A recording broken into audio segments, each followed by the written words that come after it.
Hi, it is now Casual Mondays with Meg and Tom. And we're going to talk, since we're in the Easter season, more about resurrection. Here it is. And theology.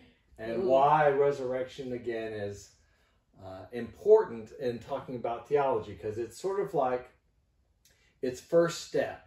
Where do some things lead? And kind of looking back and being realistic about, you know, as Christianity has become a little more heaven and hell, reward, punishment based, what does that create? What, you know, if that's where your mind starts, where does it lead? Where does it go? And some of those things, right?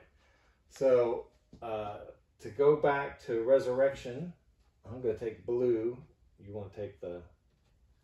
If you had to write down words that we had talked about before, just to describe resurrection, you know, the first word is God-centered, right? Or even we could even say God-empowered. In that resurrection, like we talked about that in that first video, it doesn't just happen. Right. It's not something that just is a natural occurrence that we think that this is the way the universe is made. It happens because of and I don't make it happen. And you don't make it happen. It happens because a free and active and engaged God, that's what God wills. That's God's will. It's what God does. And so it is very, if we're going to have a resurrection based theology, we have to remember that and put God always at the center. Right. So is there a word when you hear resurrection, or something that begins to, or quality, or something like that, well, I always, that you'd want to put up there? I now go back to real death. You've been really hooked on the real death. I'm real stuck on that one. Okay, well, put up real death. That's my stuck point right now. Dead. And I don't know why that's where I'm stuck, but that's stuck. But that's my focus. You want to make a guess, or you want to pull some things out there? Is there something? Well, I think that then takes away from the immortal soul aspect of it. Right. Because immortal soul is a transition. Right. Death is just a transition from one state to another. Right. And it's not death. Right. It's just the doorway that you pass through, right? Or it's the end of the physical body. So this has to happen. So in this, it is going back again that you don't exist anymore. Right. So, and to me, again, if you're going to talk real death, it moves it back to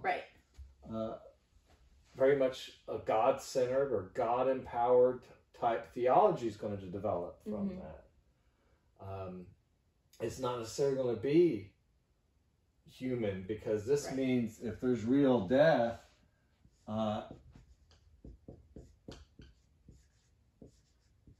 maybe limited humanity. You know, we only have so much power. Right. And when you die, you have no more power. You have no power. I know one of the things we talk about a lot, which I think we talk about a lot because in today's Christianity that people get exposed to so much,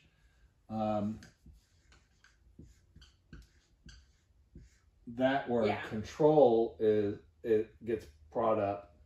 But in resurrection, you're out of control. And we've talked about this, I'm pretty sure, before. I think that's part of what moves away from resurrection. Yeah. I can't control it. I can't sell it. Again, if everything is God-centered, then I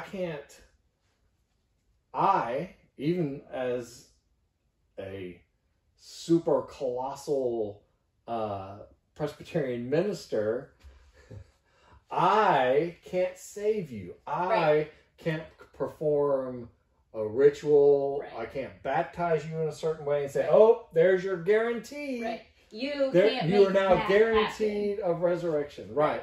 Or I can't have the altar call, and as long as you come down, I will work. This works the magic that makes God guarantee that your resurrection will happen. Or I can't say, if you pray this certain prayer, here's the guarantee, and we're in control, and we make it happen. And God makes it happen. But isn't it always the levers? The levers we create are levers of religion, or they're still human powered levers. Right. And that was again always a point on Easter. Jesus doesn't raise himself. Right. Even Jesus doesn't raise himself. Right. Okay. What else might you think about, or words? I'm going to erase control, since that's one of the words that's... Bodily, I think, is one of the things we wrote last time. Okay. Is that a word that hit you? Well, that's when we say that, because when we say, like, the Apostles' Creed, the resurrection of the body. Okay. So we're going to... If resurrection... And again, I think we're talking about this because we are there in our faith. Easter is supposed to be, the resurrection is supposed to be central to our faith. To the faith, yeah. Even as in our living out of our faith, like in the church calendar year or our rituals or whatever, Christmas has become a larger holiday. Right. Easter never seemed to kind of click on the modern,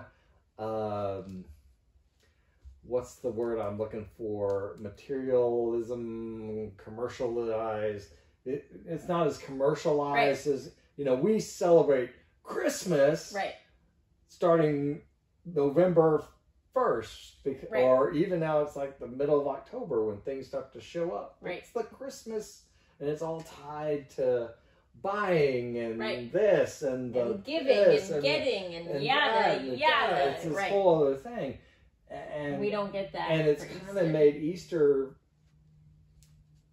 We're still not sure what to do with Easter. There was even a decline in Easter candy sale this year for some reason. There you go. Yeah.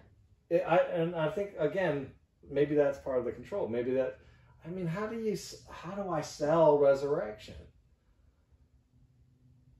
Right?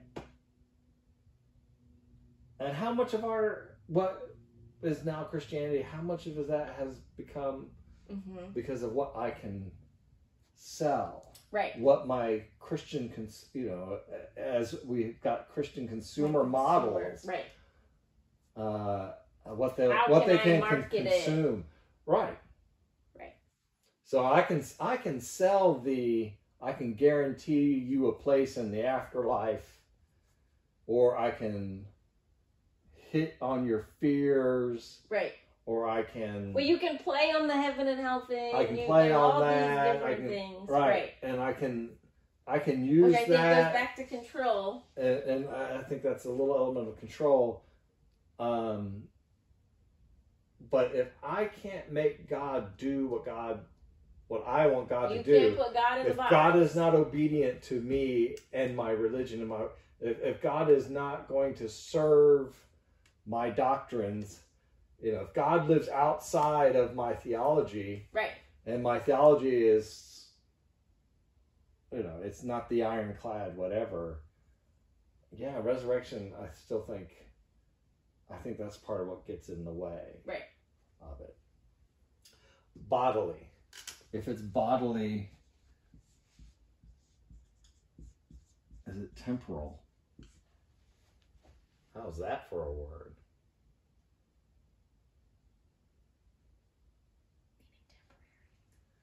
No. Define temporal. And then cut this part out. Maybe we'll just cut out the whole thing with temporal. Wait, but what does that mean? Well, if it's bodily, if it comes back, when we get to visions of heaven and hell, it's all this eternal stuff. Okay. And we really don't think past it. I mean, once you're in the gates, there are some then who talk about, okay, I've made it to heaven. What is heaven eternal like? Right. But when I'm back into the body, when I'm back in creation, when I'm back here in this time, I think what I mean when I mean temporal, it means that this time now is just as important as that time coming. Okay.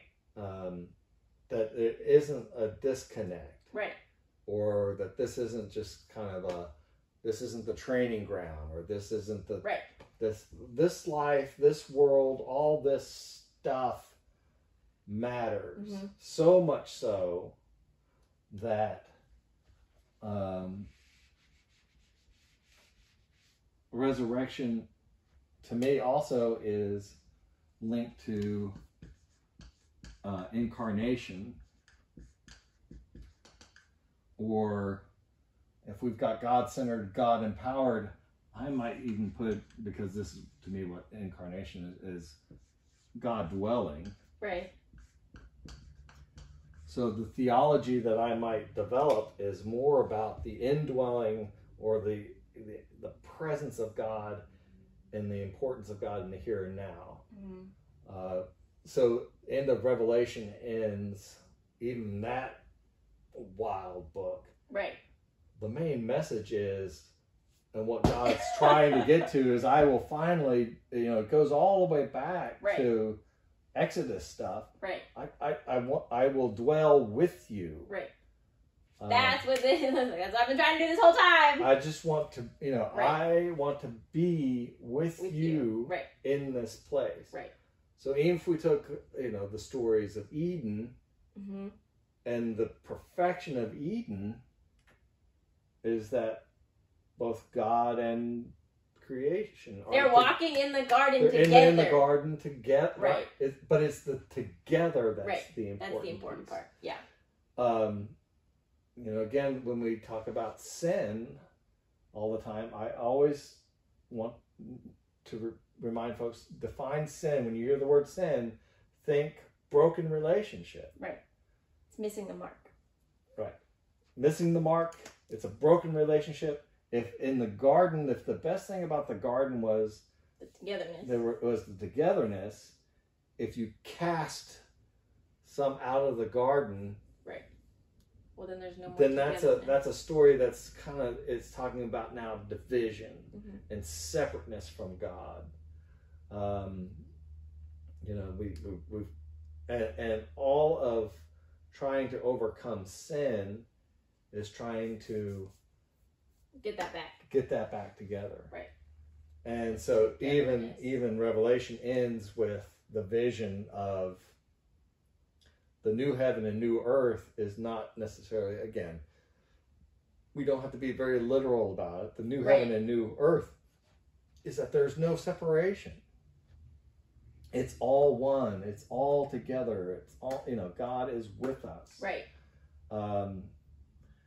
Jesus without sin doesn't mean that, it means Jesus and God, there's no disconnect. Right. That's what that phrase that's means. Togetherness. That's that togetherness. Right. And so when you get to Jesus being resurrected, the difference of that is it's not a magic trick. It's when you are with God, if there is no separateness, right, then as God lives, so do you. So do you. Right? You will your life has a quality of everlastingness. Right. Instead of because of the instead of eternity, It's the togetherness. Right. That's Ooh! That's the everlastingness.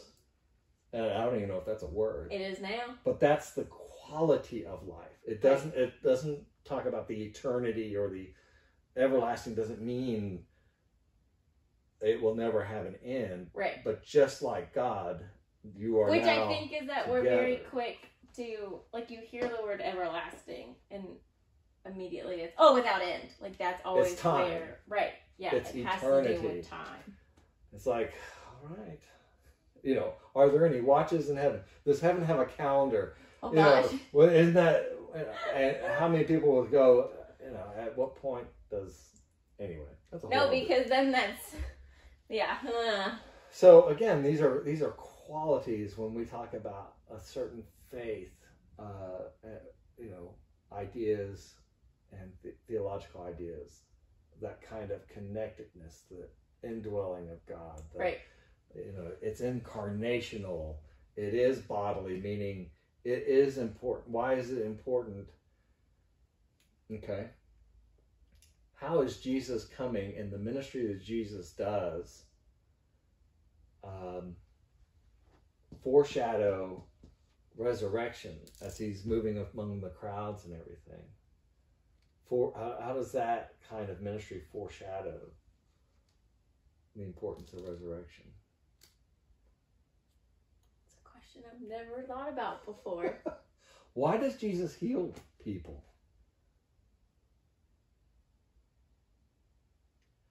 Again, if we had more of a theology or centered around death and the reward that you receive after death, and that's the Right. whole purpose, right? That's the reason Yeah, to then believe why? is it's a theology of afterlife and death. Because that's not what it is. Why would I bother to heal somebody? Or, you know, we're reading this Sunday, yesterday, the story of Tabitha, Right. and Peter goes and brings a dead woman back to life. What a horrendous thing. He just ripped her soul out Right. of heaven, Right. shoved it back into her body, and made her have to live more. Right. Ooh. Isn't that horrible? Right. But if things are, where's my thing? Well, it's still right. Yeah, I'm getting kind of, why do markers do I that? don't know. If it is, if there's something about things being bodily, then this is important. It's important for us to care for one another in real ways. Right. Because it kind of honors God's creation in a sense. It honors the whole of a person. So Right. if we are following Christ, don't we have to take this stuff? This stuff has to be, Serious. yeah. Yeah. We have to take it serious. This has to be important. Right. So to feed, to heal, to To clothe, to give, nurture, to clothe, to nurture. Right. What Matthew 25 Right. is all very bodily stuff, Yeah. right? Because So I think maybe this is this kind is of important. more important than it gets credit for. For us, I think, Right. for disciples, Right. as we live now, life is not just the time we spend before, and you know, the chance for us to pull all the right levers and Right. whatever, so we can get, or even so I can do whatever I need to do, Right. so I can get my Right. reward, So I can get mine. and I can go, because if I'm feeding you or doing good things because it helps me, Right. just Well, that then little just- bit, just that creates division. Right. Because I'm hoping Well, I'm going to that's- get something good out of it. Right. That's missing the mark. That would be missing the mark. Right. But if that's all, again, if that is the foundation of my faith, is getting my reward or somehow dodging my punishment. Well, then you have no need for Well, you don't. any of that. Again, and I think that's why that turns so much into the machine and the checking of the boxes and the performative and the it's like whatever. It's almost easier to stick with the heaven and hell narrative than it is to do this. It is. Well, I think it is because, again, if we follow this model, if it's God dwelling, and that one doesn't go real well either. If it's dwelling, if part of our discipleship is based on that kind of model, I mean, incarnation, Jesus actually coming and being here, again, as you look at that story, is all that stuff before crucifixion, resurrection, atonement, that whole atonement. What's the point of all of that if it's all about atonement? There's a model that's given to us. One of the things I like about Mark's Easter story and that non-ending ending, where the women flee because they're afraid of fear and say nothing to nobody, the end, which bothered people, and they had to tack on. They tacked on two separate endings, 2 more endings, which ignore those endings. If you just, they're interesting to read, but don't pay attention to them at all. What that does, and even the last message is you've got to go back to Galilee. I always found it interesting in Mark's gospel. To me, that sort of meant, all right, if you want to encounter resurrection or the risen Lord, like we were talking some last time, then you got to start the story. You got to go back to Galilee, where it all began in Mark, and you start again. Now you have to start again. And you have to walk that same kind of servant bodily incarnation. God, you are, God dwelling type of life that is informed by resurrection, not informed by the reward you might receive at the end. And that's the difference. If when real death happens,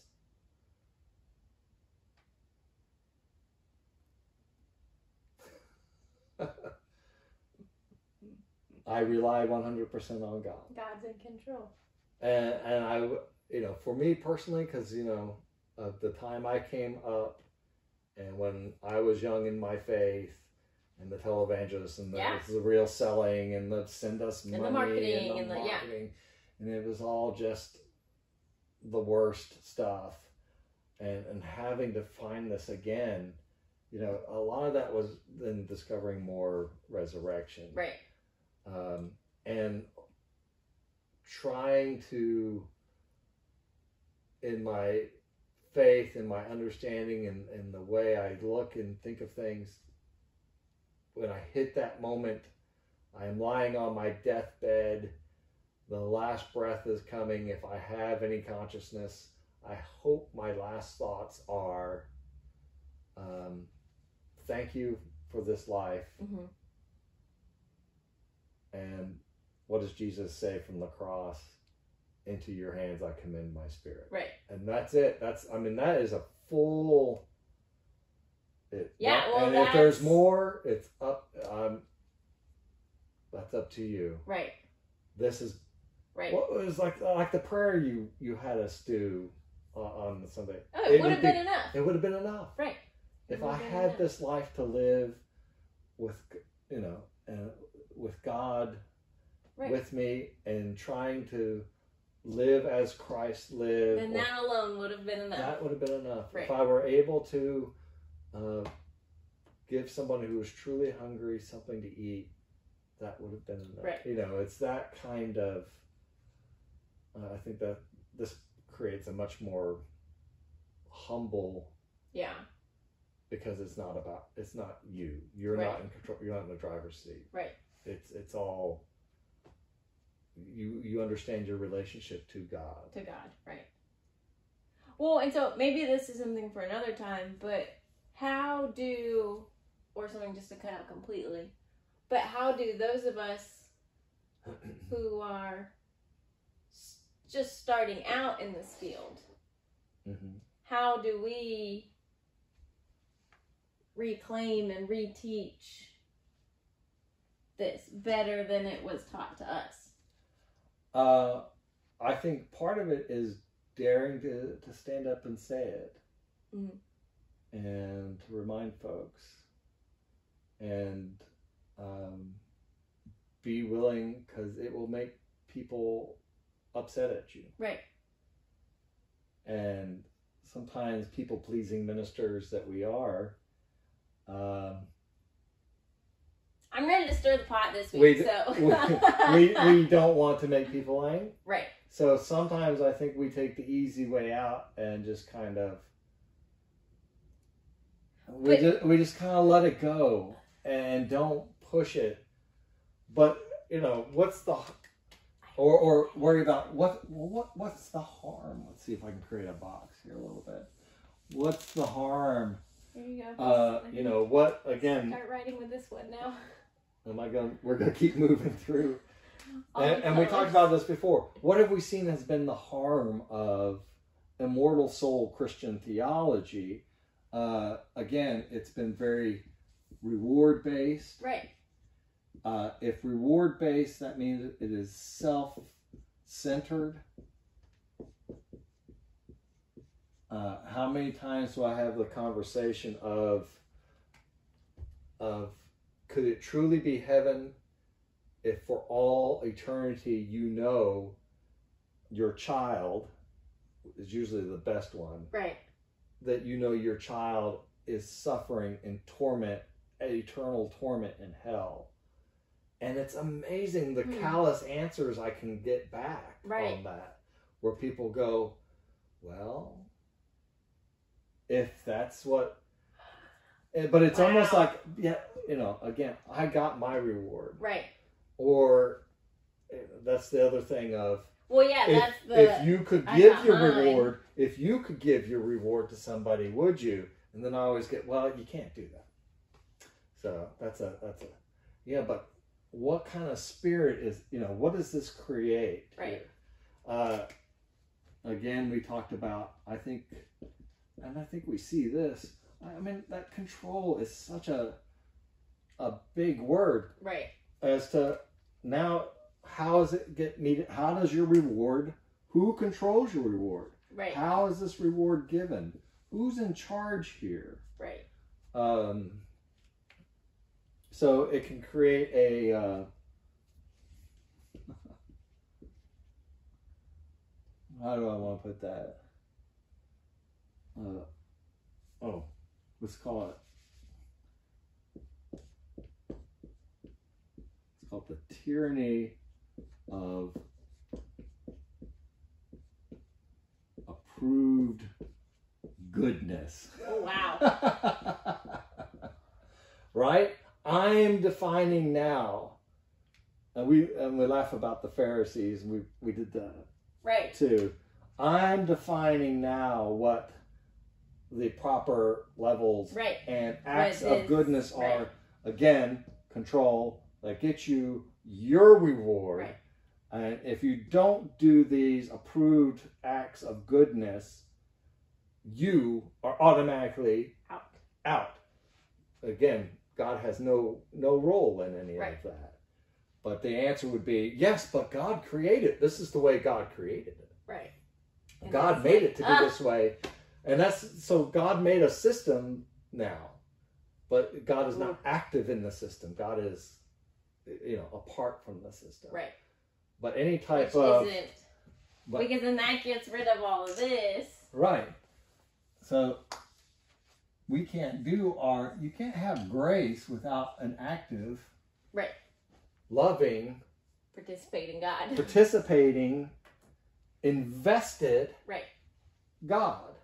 A cold system doesn't need a God. Right. It's the system that runs it. That goes back to that first, the machine. The God machine doesn't. And that's where we get back to, were you baptized correctly? in the right church? Do you have the right view of the Bible? Do you say And the right do you things? properly understand the scriptures in this way? Do you tithe the right way? Do you tithe the right way? I mean, we can attach all kinds to it.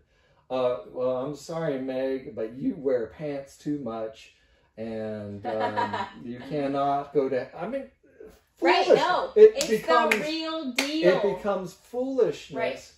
But because it gives us a feeling of control or fear of somebody being able to say, of casting us into hell, right?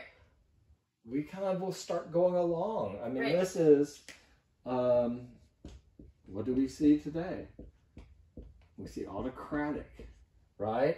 You got all the good words today. Woo! Got all the good words. Our tyranny of approved goodness can lead to often then, what's the word I'm looking for? Where you're constantly the victim of things. Right. Right? The constant victimhood. And now it's you against the world because you are trying your best to live by the system, which everyone's going, your system's unjust. Right. Your system hurts people. It's not bodily. There's no grace in your system. Right. You're missing this. Right. You're not, as God comes along and dwells, you're not coming along and dwell. Right. You tell me about. Well, and it's like you're also trying to box God out of the. Right. Right. Why does everyone hate me for being such a good Christian? Right. Oh, shut up. If you were such a good Christian, I don't think everybody would hate you. I shouldn't say that. Bad pastor. You can cut that out. It's fine. Yeah. Or how about, never mind. I don't want to go there this week either. Where are you afraid to go this week? But this is, again, this is all about rules, and people like rule. There's a certain type of people like rules. This isn't necessarily about rules as much as it's about, what is the law over here? What happens when the law of love runs up against your tyranny of approved goodness? Those are those silly stories in the Gospels where Jesus heals somebody and they're like, you did it on the Sabbath. Right. And how dare you heal? And it's like, hey, an amazing miracle. This person has been set free. This just happened. It was on the Sabbath. And you go here. Damn you! Damn you! And we're like, oh, what? You see that all the time. Right. It's the same thing. You can't love and be next to that person. Right. Damn you for you're being good in all the wrong ways. Ooh. Right? This is much messier. And unpredictable. Right. And unexpected. I think God is very messy, though, and unpredictable and unexpected. I think that's what I talked about last Sunday. I think that's also part of the... Right. I mean, again, last Sunday, Paul. Right. Paul lived by this. Right. Paul got smacked in the face by this. Yeah. And he's like, hold on. How is it you, God, you, the risen Lord, are encountering me in a way that shows that my tyranny is actually sin? Right. Because it was my justifying why I don't have to be connected to people. Why that barrier and disconnect of sin is so important, right? I mean, he was all about keeping that sin and making sure you understood you were out there. It was not about this. And yet, here you cross that boundary. Right. You come to me. You come to me who I was doing this. You come to, that's the booty. Right. No, it really is. It's like of it all. And that's the unexpected and the this and the that and the that. Yeah. And that's the whole core of Paul from that point on. It so moves him. That he then does. and he loses all control. I mean, again, one of the wonderful things about Paul is he's in control here. He's the master of the game. Right. He's calling the shots. Right. And then once he starts down this path, he's no shipwrecked, and he gets stoned here, and he right. he flees for his life here, and he's thrown in prison, and he's not in control anymore. Right. But he's doing this kind of stuff. Right. And everyone else who's in control is beaten up on him. Right. And he keeps saying, love, love, love. I got it. But let me tell you about this thing that happened to me. Right. Suddenly, the scales fell from my eyes, and I saw truly what the law of love was about. From God, I learned that love is patient, and love is kind. Love is not envious or boastful or rude. Love does not rejoice in wrongdoing. How's that all go? That's probably the best I've ever quoted something. That was good. Does not rejoice in wrongdoing, but rejoices in... Oh, see, I can't do it. That's nope. it. That's as far as I got. Me and my terrible quoting ability. But that's what that whole passage is about. It's... Right.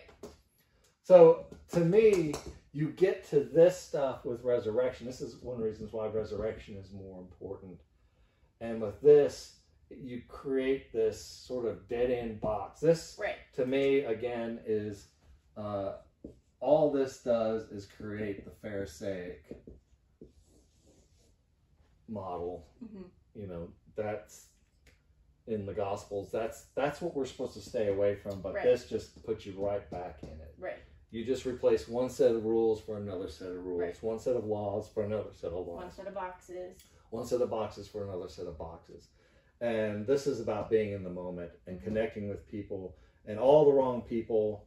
And, again, Jesus has no boundaries as to who Jesus hangs out with. Wait a minute, you're supposed to, that person's sinful. We must respect that sin and stay separate. Stay away. And keep them away. And he's like, hi. Yeah. Right? And that's to me, this is resurrection. Right. And we talked about kingdom. This builds the kingdom. Yes. Right? When we talked with the kids here recently with the middle schoolers. With the Beatitudes. Right. If someone's mourning, what do? They will find comfort. Right. That's the kingdom of heaven. Or if you hunger and thirst for righteousness, you will be satisfied, because this is what satisfies that hunger. Right. That's the movement, that putting it all together, and it stays together. That's what I think resurrection is about. Thanks for joining us on this episode of Mondays with Casual Meg and Casual Tom. We'll see you next time.